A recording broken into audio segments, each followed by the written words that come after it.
too? You scared me. Please, don't scare me like that. I was giving my research report some much-needed consideration. But you were just standing over there, staring into space. Not at all. I was just thinking of a name for a new subspecies of sweet flower I propagated. It has seeds that are 4 times as large as normal. Oh, are you interested? Wonderful. Next time, please allow me to show you the fruits of my work. It's a shame. If I wasn't coming to this mountain, I would have brought some samples with me. Yeah, weren't you doing research in the city? How come you're here? Timaeus and I were helping Albedo organize research data.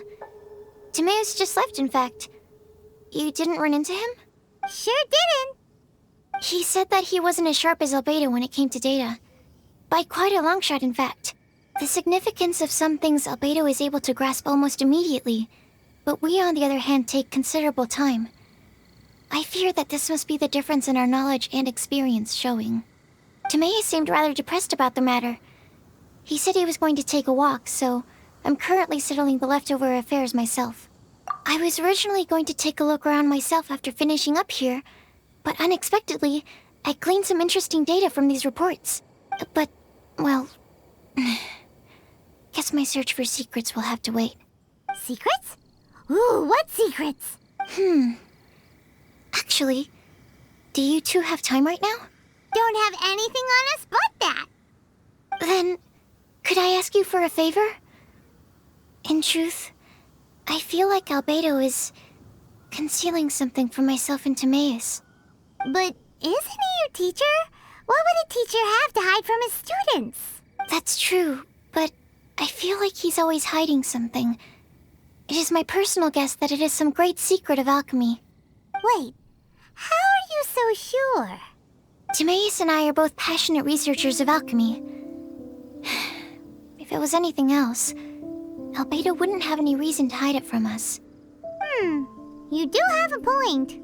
Could you help me investigate what it is that Albedo's hiding? Please. I'm just too curious. What do you think? Yes! Thank you, thank you. All right. Let's take a little trip, shall we?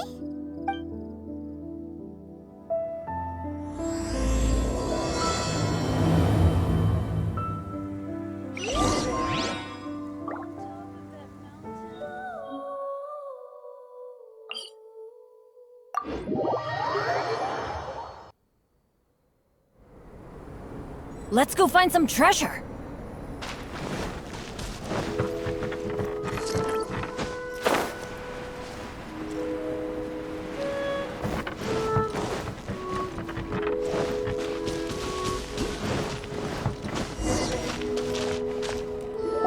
Albedo! Why are you here? Are you lost? No, we're not.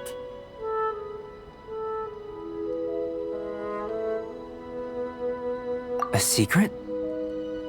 Hey, what are you doing? Our mission calls for a delicate approach. Sure, but still. Actually, you've arrived at just the right moment. I have business with you too, in fact. Here, catch. Huh? What's this? As you can see, it is a sword. I did not make the sword. However, I did add some alchemical touches to it. Would you like to try it out? My research indicates that this sword has some unique properties. Only you can use it, but I need to gather data from it quite urgently. So, could I bother you to use it in battle? Wait a second. How can there be a sword that only one person can use? Very astute of you. This sword has indeed had a curse laid upon it. An ordinary person would be unable to wield it at all. However, you are an exception. Huh? Or perhaps I should say that only you are immune to the curse. As such, who could I find to help me if not you? We gain little from saying more. Go find some monsters nearby. After all, some things are best discovered through practice.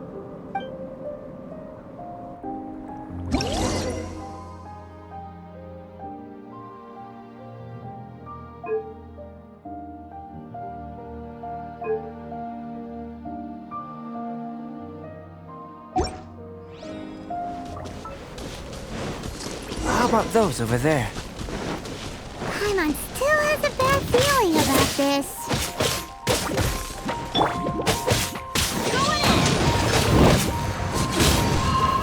Why do they never miss?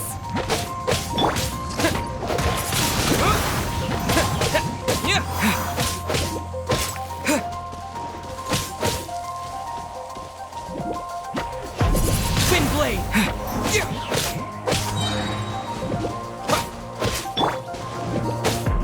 Get out of here!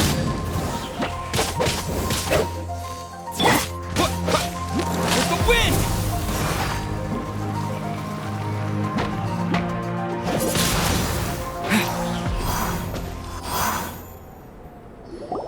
Over here! It's with this brat!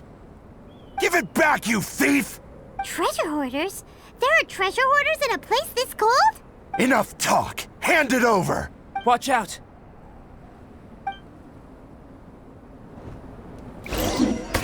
Have a taste of this! Twin blade!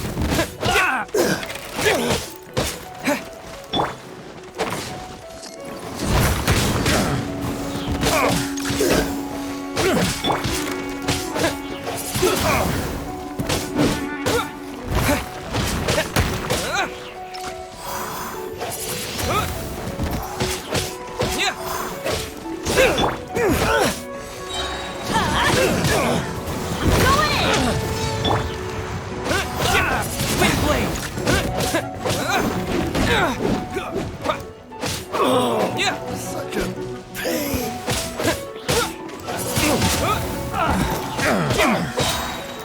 Disappear!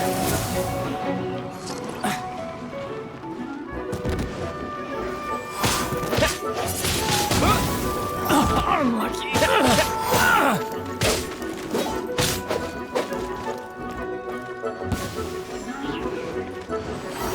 Twin blade!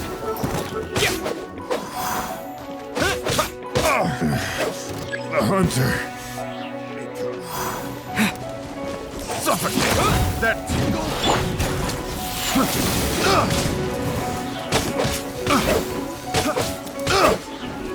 Suffocate!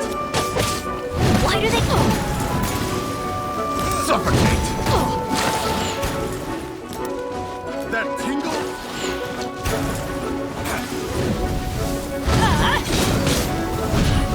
Suffocate! That tingle! Disappear! Suffocate!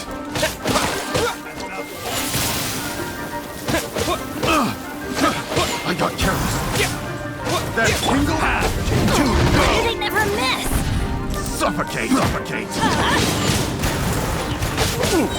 Everybody stand back! Should. Suffocate!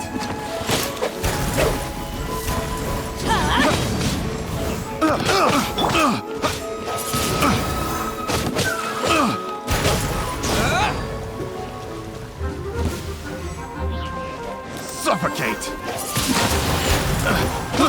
I got careless.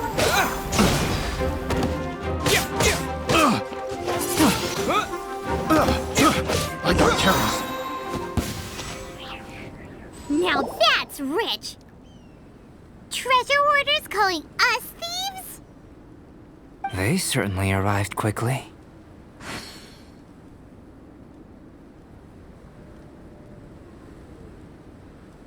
Goodness, no.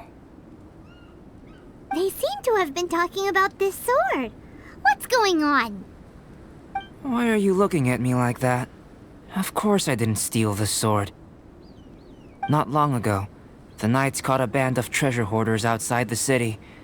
The goods they were smuggling were also impounded. This sword was one of those items. We believed it to be stolen plunder, but no one came to claim it. Nor could we find out where it came from, so it languished in our stores. I noticed it quite by chance while in our storehouse. To tell you the truth, such an old sword would see little use outside of alchemy. You claimed it for yourself? Just like that? So, then what happened? You just took it with you? Indeed. And I initially intended to perform some experiments on it. but I unexpectedly discovered its true origins in the process. This ancient-looking weapon once passed through the hands of a now-deceased blacksmith. It is a legendary, magical sword. A magical sword?